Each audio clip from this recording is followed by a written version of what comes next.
Kemudian ini dia eksekutif produser dari Maxstream, dari Telkomsel mewakili Maxstream, Ibu Leslie Simpson.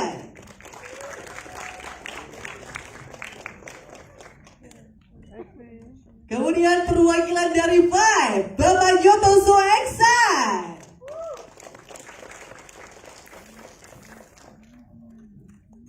Selamat malam, ini dia. Oke, selanjutnya, nah ini nih, salah satu yang ditunggu-tunggu, director dari film Penunggu Rumah Buto Ijo, Ahmad Romi. Ini dia beberapa orang-orang yang dibalik film Penunggu Rumah Buto Ijo. Kemudian kita ke pemainnya, beri tepuk tangan yang meriah untuk Adnan Jani. Karena di film ini juga sebagai produser di film Penunggu Rumah Buto Ijo. Selanjutnya, beri tepuk tangan yang meriah Ari Dwi Andika. Selamat malam Mbak Ari. Selamat malam. Baiklah, selanjutnya ini dia pemain kita, Pratito Wibowo. Karena Tito di sini sebagai Buto Ijo Jawa. Paling tinggi di situ ya. Oke, menarik. Oke, selanjutnya beri tepuk tangan yang meriah untuk Meriam Hasada. Si kecil Meriam cantik sekali hari ini.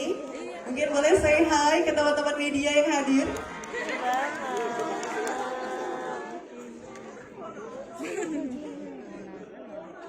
Kemudian ini dia pemain kita, boleh tepuk tangan yang meriah untuk Selin Evangelista.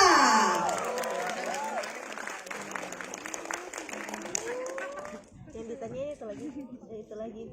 Dan last but not least, tentunya yang kamu dengar tadi suara merdunya, boleh tepuk tangan untuk Ardina Rasti.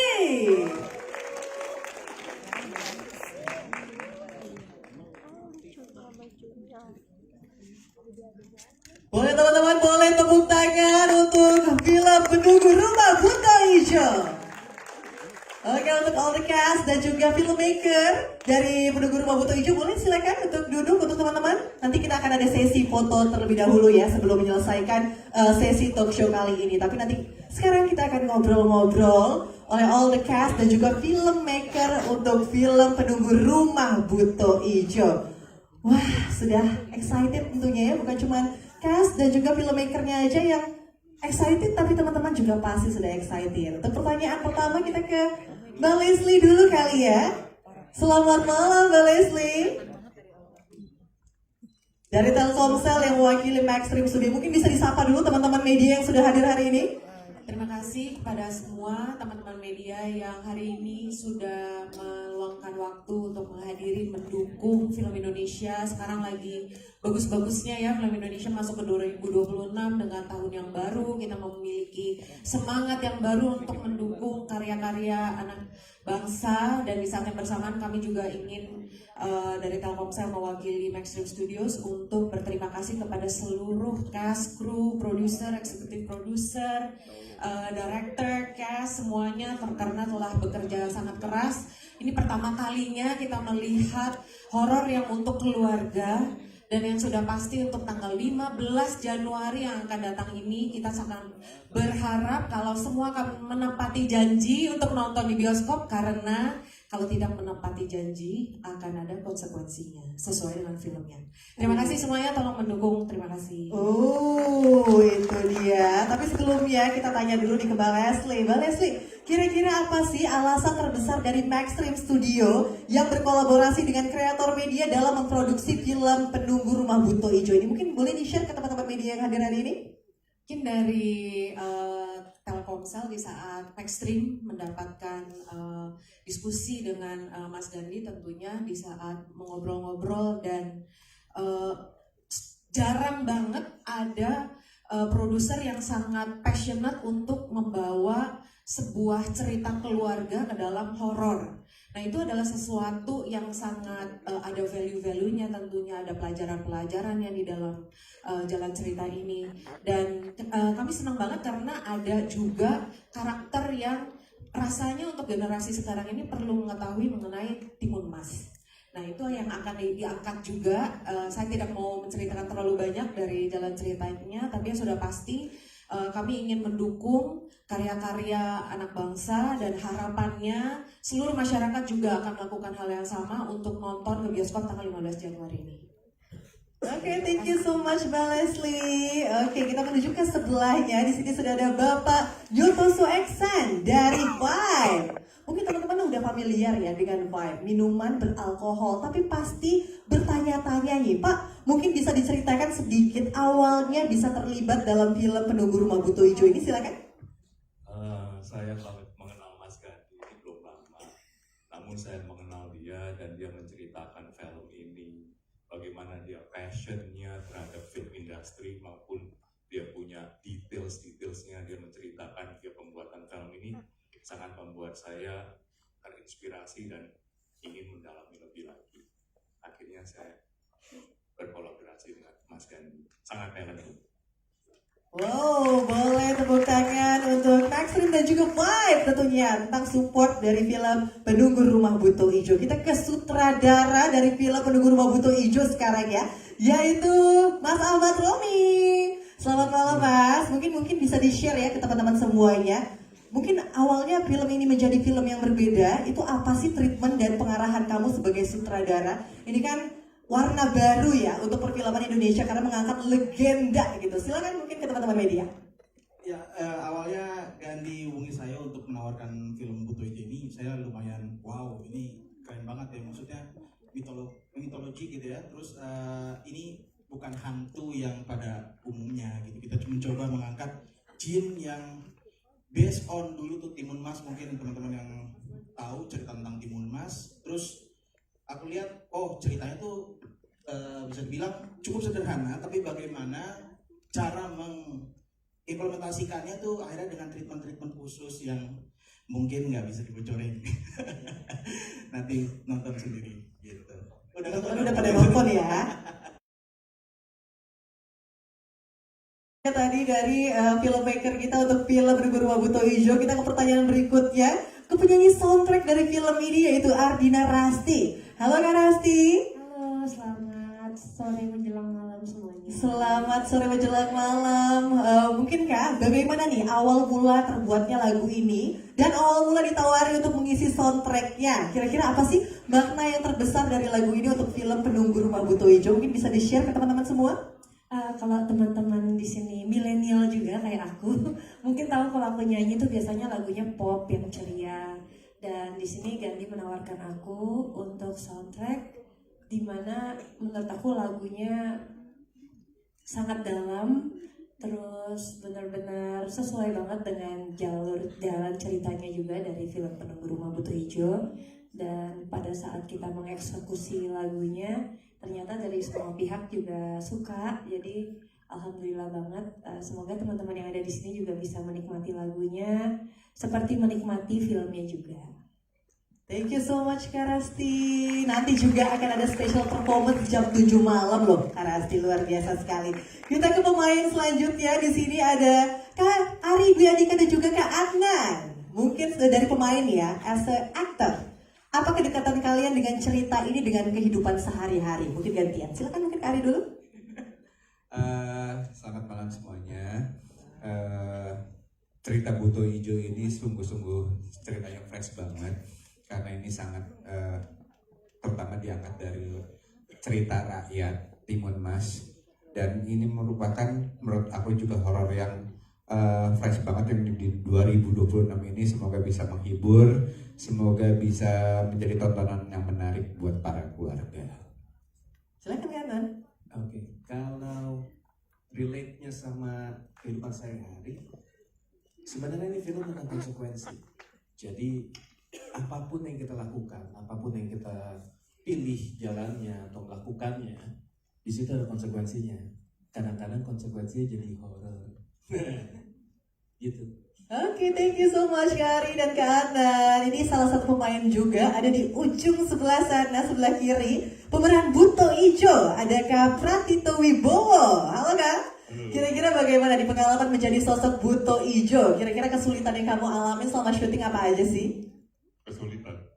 Iya, di sini tanyanya kesulitan. Kira-kira kesulitannya apa nih? Kesulitan bernapas kayaknya. Iya, biasanya nanya tuh seneng-seneng. Sekarang nanya kesulitan. Satu, kesulitan bernafas karena semua adegannya sulit karena kostumnya tuh berat dan ngepres badan, jadi kulitnya nggak bisa nafas. Berapa tahun oksigen habis. Wow. Jadi sempat beberapa kali juga ngerepotin Mas Romi karena pas lagi tag kita berhenti buat nafas dulu buat dilepas. Jadi a lot of effort saya di film ini, so everybody please. Kebetulan juga fun fact semuanya saya ulang tahun 15 Januari. Oh, pas banget. Capricorn ya. Betul. Jadi semuanya nanti kalau nggak nonton saya tagih ke rumahnya masing-masing. Buto Ijonya datang ke rumah masing-masing. Thank you so much, Kak Pratito. Oke, kita ke adik kecil yang cantik di sebelah sana. Ada Mariam Hasana. Halo adik. Hai, aku Sana. Aku berperan sebagai Tisha. Hai Tisha, sebelumnya kamu udah pernah dengar cerita Timun Mas belum? Kira-kira gimana nih kamu melihat sosok Buto Ijo pertama kali waktu syuting? Aku udah pernah dengar cerita legenda Timun Mas, tapi pas aku syuting film Buto Ijo, ternyata Buto Ijonya serem banget. Beda sama yang cerita. Tapi takut ya waktu syuting? Takut. Ada satu scene yang aku udah take berkali-kali, tapi aku masih deg-degan. Aku takut karena emang seseru itu Buto Ijonya. Bagus banget ya Mariam. Thank you Mariam, luar biasa sekali. Kita move ke sampingnya di sini Selin Evangelista. Hai. Wah, cantik sekali malam-malam ini Selin. Masya Allah. Selin, sebagai pemain, bagaimana kamu memaknai film Penunggu Rumah Buto Ijo ini? Kira-kira apa pesan kuat yang ingin disampaikan lewat film ini? Silakan. Nah, kalau pesan kuat tadi udah disampaikan sama kakak-kakak semuanya tentang legenda cerita rakyat dan dulu di zaman dulu ini mengingatkan saya pada masa kecil ya, ada cerita tentang Timun Mas. Dan tapi sekarang dibuat lebih relevan sesuai dengan zaman yang ada, sesuai dengan kemanusiaan yang sekarang lah ya, lebih modern agar bisa diterima masyarakat. Tadi teman-teman udah pada nonton? Udah. Nah, sekarang gimana kalau kita tanya ke teman-teman media semuanya, teman-teman yang ada di sini, gimana tadi setelah nonton Buto Ijo? Triple kill? Apa aja yang pertama? Komedi, horor, thriller. Wah, tiga-tiganya keren sekali. Wah, kalau menurut teman-teman ada nggak pesan moral yang disampaikan dari film Buto Ijo setelah kalian menonton? Gimana nih? Jangan percaya sama teman, bahkan orang terdekat sendiri ya. Orang terdekat sendiri yang kadang-kadang bisa menjebak kita ke dalam suatu, bukan kegelapan, kehijauan. Jangan percaya sama mantan pacar. Itu dia. Jadi Kak Gandhi pacarnya siapa? Kamu di film. Tapi ya itu dia, kita mau mengangkat cerita-cerita yang itu menjadi cerita zaman kita kecil dulu ya. Mungkin teman-teman semua mendengar cerita tentang Timun Mas. Nah, ini di-create semodern mungkin agar bisa diterima masyarakat lebih baik lagi di zaman sekarang, insya Allah. Oke, thank you Selin. Kita ke sampingnya, ini sebagai penulis, produser, dan pemain juga, Gandhi Fernando. Halo semuanya, terima kasih. Halo Gandhi, sebagai pemain juga di sini dan juga penulis serta produser, bagaimana awal bisa tercetus sih ide mengadaptasi kisah Timun Mas menjadi sebuah film horor, dan bagaimana nih film ini akan jadi film horor yang fresh di awal tahun 2026? Oke, kalau bagaimana ide tercetusnya memang dari track record Gandhi suka bikin film dari creature-creature atau dari demit-demit Indonesia yang belum pernah diadaptasi ke film. Ada tuyul, lampir, dan sekarang giliran Buto Ijo. Jadi memang dari dulu tuh pengen banget mengeksplorasi demit-demit jin-jin atau setan-setan Indonesia tuh yang jarang banget, karena aku setiap minggu nonton film dan hampir setiap minggu ada film horor ya di Indonesia. Tapi kadang-kadang mulai jenuh ya karena horornya kalau nggak pocong, kuntilanak, kalau nggak ceritanya tentang santet, pesugihan begitu-gitu aja gitu. Nah aku pengennya apa ya yang beda ya, which is ya literally ini beda banget gitu hantunya, jinnya ya buto hijau, warnanya pun juga biasanya kalau film-film Indonesia kan merah. Nah ini hijau, plek-plek hijau. Terus aku juga tergerak sih Mel, berapa kali nonton film horor tuh filmnya nggak pantas buat anak-anak, tapi anak-anak diajak atau ikut. Nah dari dulu ngefans banget tuh sama horor. Kalau teman-teman tahu tuh di tahun 90-an banyak novel judulnya Goosebumps. Suka banget sama horor-horor keluarga, horor-horor anak yang masih cocok banget buat ditonton untuk semua umur. Gak ada adegan pembunuhan, gak ada adegan darah-darahnya, gore-nya. Itu sih yang pengen aku bikin dan achieve di film Timun Mas ini. Plus dulu ngefans banget sampai sekarang sih sama sutradara Tim Burton, sutradara yang suka bikin film horor gotik, horor fantasi.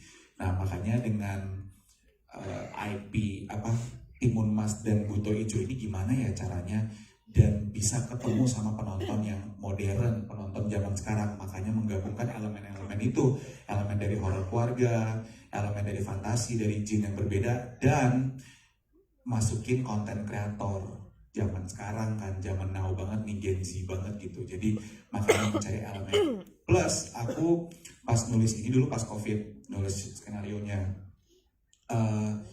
pengennya tuh bikin film yang simple ceritanya, yang popcorn movie lah ibaratnya, yang nggak neko-neko ceritanya, yang nggak terlalu banyak karakter, yang dari awal sampai akhir film dimulai ceritanya itu bikin orang untuk terhibur aja, untuk ditakutin dengan plot twist yang semoga teman-teman gak ketebak. Tadi ketebak gak plot twistnya? Gak ada yang ketebak kan? Nah, puji Tuhan gak ketebak. Berarti kita berhasil. Soalnya lampir ketebak guys, sedih deh gue. Nah kalau di sini gak ketebak, puji Tuhan. Jadi memang pengennya itu yang di-achieve gitu. Tapi sebenarnya kita banyak banget yang masih pengen kita achieve, cuman kita masih kekurangan dana ya. Semoga nanti di berikutnya bisa lebih besar lagi. Amin. Tentunya mengangkat legenda-legenda Indonesia luar biasa lagi. Silakan Selin. Katanya Gadi abis bikin Buto aja dia bikin kolor hijau katanya. Ih, bener lagi. Bener kan? Udah kepikiran. Jadi abis hijau ada merahnya. Ada merahnya dong, kuntilanak merah, pocong putih. Aku pengen kuntilanak hitam. Warna-warni ternyata ya. Kuntilanak raja terakhir kuntilanak itu. Enggak, tapi abis ini aku bikin tuyul, Selin. Tuyul. Itu kan udah dibikin. Ya, ini versi recall-nya. Wow, emang ada sesuatu yang berbeda terus ya dari Gandhi ya. Oke, thank you so much Gandhi, Selin, thank you so much. Oke teman-teman media semuanya, tenang saja karena kita membuka untuk tanya jawab. Mungkin untuk teman-teman boleh angkat tangannya yang bertanya. Yang mana kira-kira? Silakan diberikan mikrofonnya, silakan. Nah itu Mas yang sebelah kiri, Mas Wayan dari Liputan 6. Silakan Mas, boleh berdiri, disebutkan namanya, dari mana, kemudian pertanyaannya ke siapa, silakan. Halo, saya Wayan dari Liputan 6. Pertanyaan nanya ke Gandhi, berperan ganda bahkan triple ya, dari produser, penulis skenario sekaligus menjadi pemeran utama. Kalau diurutin dari tiga ini, mana yang paling susah dan mana yang paling gampang? Terus bagian mana sih yang paling menantang gitu? Terus yang kedua buat Selin, menarik karakternya, ternyata juga menjadi poros dari cerita ini. Seperti apa sih perjalanan kamu dalam menemukan agar bisa mendalami dan akhirnya bertemu dengan tokoh Srini ini? Apakah juga seberapa mirip Srini ini dengan kehidupan kamu yang aslinya? Terima kasih. Aku dulu yang jawab. Silakan dong. Tadi apa yang paling susah ya? Paling susah itu produser. Produser susah banget, capek banget, nunggu tanggal tayangnya lama ya. Produser paling sulit. Kedua itu mungkin lebih sulit menjadi aktor.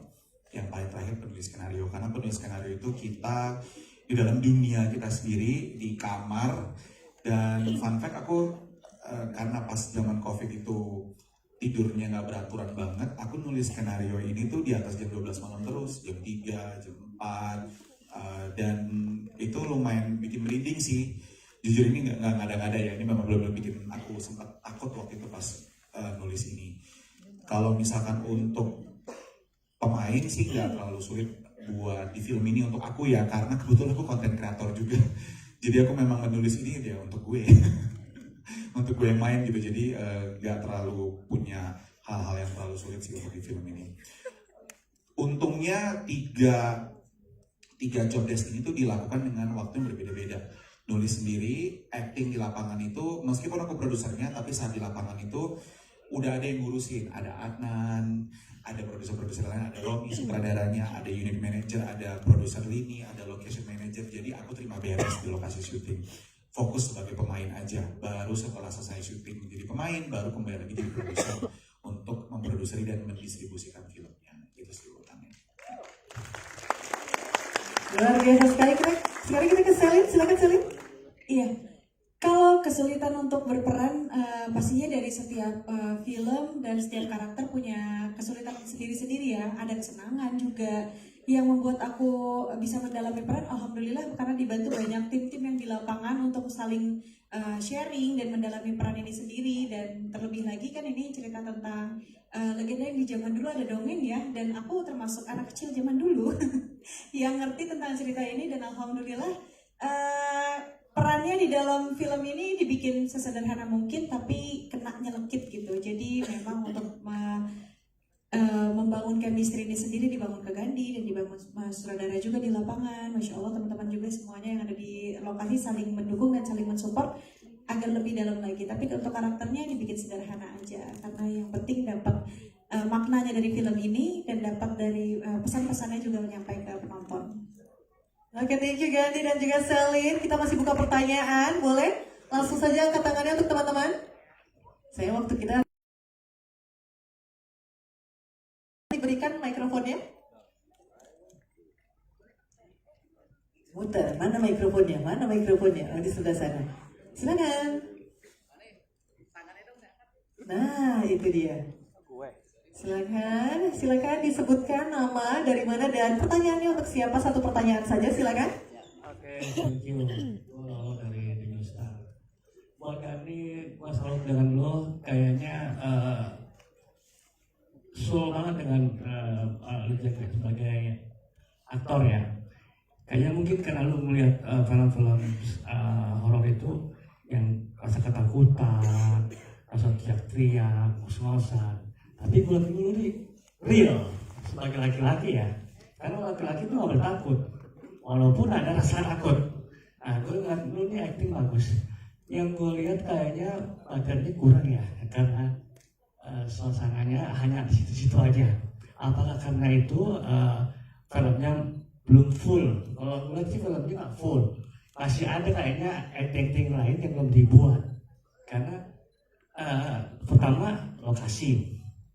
Kedua, yang gue tadi yang butuh ideologi itu kurang terlihat apa ya, menurut gue masih kurang maksud gue gitu loh. Itu belum ada gue. Tapi gue salut film ini emang relate dengan sekarang, genrenya Gen Z lah gitu ya. Terima kasih. Oke, untuk pertanyaannya ke Gandhi, silakan Gandhi. Kayak Gandhi itu aja. Oke, terima kasih Pak feedbacknya. Emang betul ceritanya belum selesai, tapi bukan berarti filmnya tidak selesai. Untuk yang penunggu Buto Ijo ini memang ceritanya sudah selesai di situ karena terakhirnya memang kita bikin open ending ya. Karena nggak seru kalau misalkan happy ending, harus ada apa lagi nih yang untuk next sequelnya. Kalau misalkan teman-teman nonton film horor kan pasti selalu hantunya tuh nggak benar-benar mati gitu. Nah sama kalau di sini penjahatnya bisa adalah si Srini itu masih lagi nih sama si Butonya 6 tahun lagi balik lagi ya setiap 6 tahun. Lalu adiknya Ali si Lana itu masih janggal dong, kakak gue kemana nih, dia mau nyari. Nah itu mungkin bukannya nggak selesai tapi dipersiapkan untuk film keduanya, lebih tepatnya itu. Gitu. Jadi semoga filmnya laku, jadi bisa ada yang keduanya. Tapi pemeran utamanya adalah si Valerie Thomasnya yang hari ini nggak bisa hadir karena masih di Itali. Oke, thank you so much Gandhi. Teman-teman media terima kasih banyak. Oke, untuk all the cast dan juga filmmaker boleh berdiri, kita melakukan sesi foto bersama terlebih dahulu. Untuk teman-teman media nanti di luar tenang saja akan ada sesi doorstop Jadi untuk pertanyaan-pertanyaan yang belum dijawab atau tadi belum sempat ya, nanti bisa langsung ditanyakan ke all the cast dan juga filmmaker kita untuk film Penunggu Rumah Buto Ijo. Silakan untuk rekan-rekan teman-teman boleh dibantu.